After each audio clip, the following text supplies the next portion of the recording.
पटना के SK memorial hall में मुकेश सहनी सभा करते हैं और कहते हैं कि जब मुंबई जैसे शहर में मैंने झंडा गाड़ दिया तो बिहार क्या चीज है और बिहार की राजनीति क्या चीज है। मैंने वहां भी संघर्ष किया और अब यहां भी संघर्ष कर रहा हूं।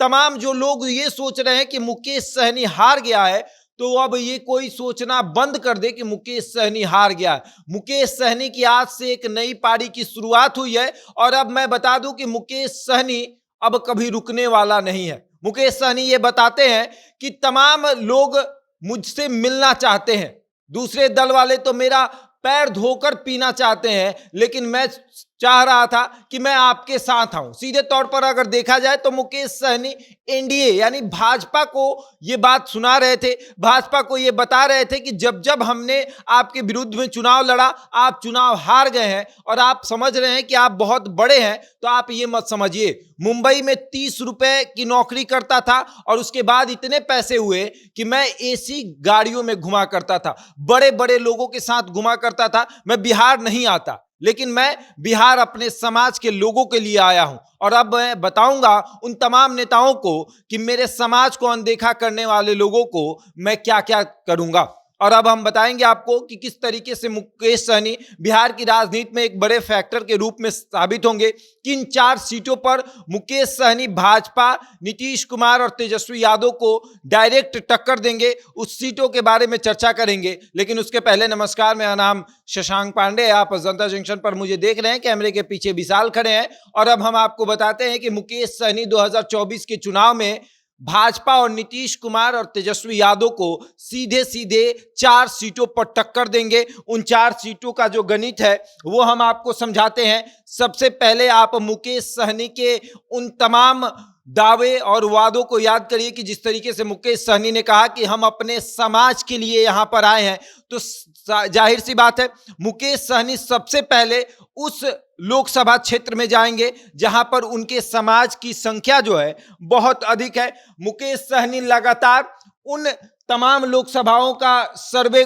बना कर रहे थे जहां पर उनके समाज की जो संख्या है वो अधिक है। ऐसे तो बिहार के हर कोने में उनके समाज के लोग रहते हैं, लेकिन जहां पर उनके समाज की संख्या जो है अधिक है, वहां पर मुकेश सहनी भाजपा को और नीतीश तेजस्वी की जोड़ी को डायरेक्ट टक्कर दे रहे हैं। सबसे पहला सीट है मुजफ्फरपुर, जो कि बीजेपी का सीट है, अभी सिटिंग सीट है बीजेपी का। वहां पर मुकेश सहनी सीधे तौर पर भाजपा को टक्कर देते हुए नजर आ रहे हैं, क्योंकि यहां पर मल्लाहों की संख्या अधिक है और मुकेश सहनी यहां पर अपने समाज को एकत्रित कर चुके हैं। आप याद करिए, कुढ़नी उपचुनाव और बोचहा उपचुनाव, ये दोनों जो सीट है विधानसभा का सीट, दोनों मुजफ्फरपुर में आता है और लगातार मुजफ्फरपुर में कैंप कर कर बैठे हुए थे। बोचहा में ये चुनाव लड़े, अच्छा प्रदर्शन रहा। कुढ़नी में साफ तौर पर दिखा कि जिस तरीके से मुकेश सहनी ने अपने लेटर के जरिए तमाम कार्यकर्ताओं को ये कहा कि आप लोग महागठबंधन को सपोर्ट करें। हालांकि महागठबंधन की वहां पर हार हुई, भाजपा की जीत हुई, लेकिन महागठबंधन का प्रदर्शन काफी अच्छा रहा।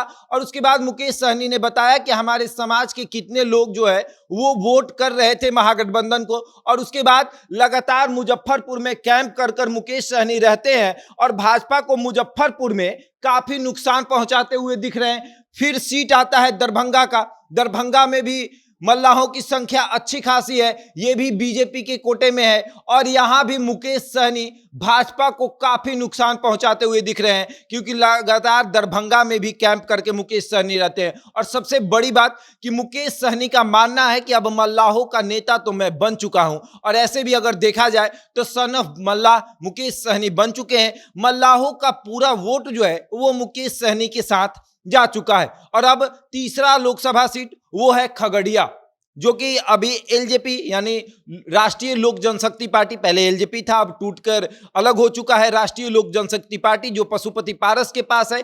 खगड़िया सीट उनके पास है और वो एनडीए का हिस्सा है, तो यहां भी भाजपा को नुकसान मुकेश सहनी पहुंचाएंगे। और अब आता है चौथा, जो कि झंझारपुर आता है, जो अभी जेडीयू के पास है, और वो जेडीयू अब नीतीश तेजस्वी एक हो चुके हैं। तो मुकेश सहनी साफ तौर पर इन दोनों को नुकसान पहुंचाएंगे झंझारपुर में। और अब मुकेश सहनी एक नई यात्रा पर निकल चुके हैं।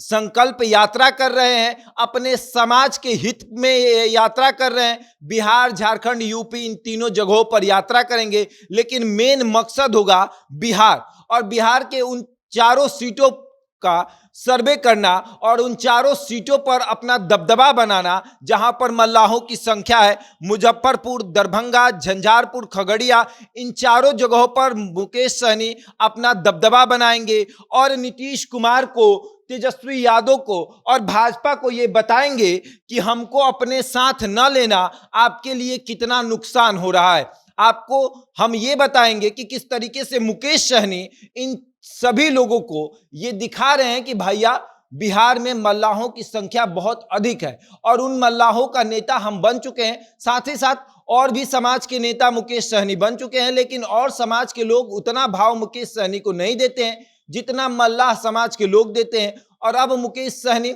आज से एक नई यात्रा पर निकले हैं और उस यात्रा का मेन मकसद यह है कि निषाद आरक्षण, लेकिन उस निषाद आरक्षण के बैनर तले एक और मुहिम जो है वो छेड़ी जाएगी। वो होगा 2024 का लोकसभा चुनाव का मुहिम, कि किस तरीके से चारों सीटों को मजबूत करना है और एनडीए वर्सेस इंडिया दोनों को ये दिखाना है कि हम कितना मजबूत हैं, हमारे समाज के लोग हमको कितना बड़ा नेता मानते हैं। बहरहाल इस खबर में इतना ही। बने रहे हमारे साथ और देखते रहे जनता जंक्शन।